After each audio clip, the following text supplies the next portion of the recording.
about another voice and culture of Taiwan with We Love Hakka. 现在就让我们一起加入客家风情，大家来讲客家话。Yo everyone, it's time for some practical Hakka right here on ICRT. Hello， 你好，大家好，我係 Alice Pong。Hello, 你好，大家好，我係 Joseph Ling. And time for practical Hakka, everyday Hakka. And one thing that I love doing right now these days is taking photos. 其实以前就很喜欢照相，可是呢，由于现在科技的发达，照相呢更容易。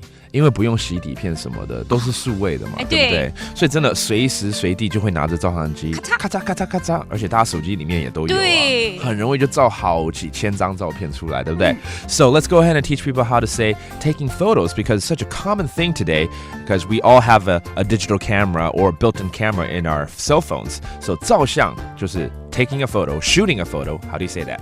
翕相哦。翕相，这好像以前有教过，对不对？好，那我们来造一个句子好了。我喜欢照相。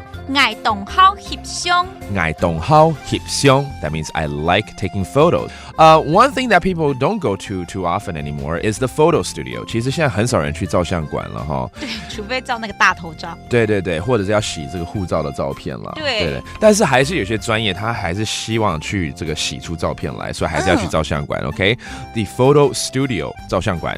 翕相館。Oh, 翕相館. Okay, that's the photo studio. My dad needs to go to the photo studio to take some photos. All right, 我爸爸要去照相馆拍照。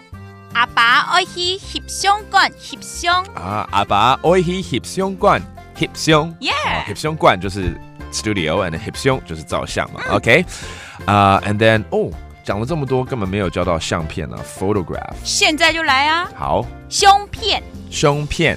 That actually means photograph, okay? 相片。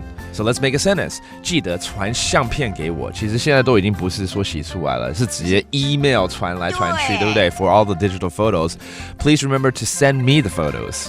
記得傳相片俾我。記得傳相片俾我。OK， 那相片海陸腔相片。相片。Okay, that's a different dialect for photographs. All right, let's review all these terms associated with shooting a photograph, taking a photo. 照相, take a photo. 翕相. 翕相, and then the photo studio or the film developing center. 照相館. 翕相館. 翕相館, and finally, photograph. 相片. 相片. 相片. Alice 會不會喜歡那種自拍啊？自拍啊，好，來自拍咯。All right, that does it for today's practical Hakka. 什麼大家？俺子 say 張來了。客家風情由行政院客家委員會監製。We Love Hakka has been brought to you by the Executive Yuan's Council for Hakka Affairs.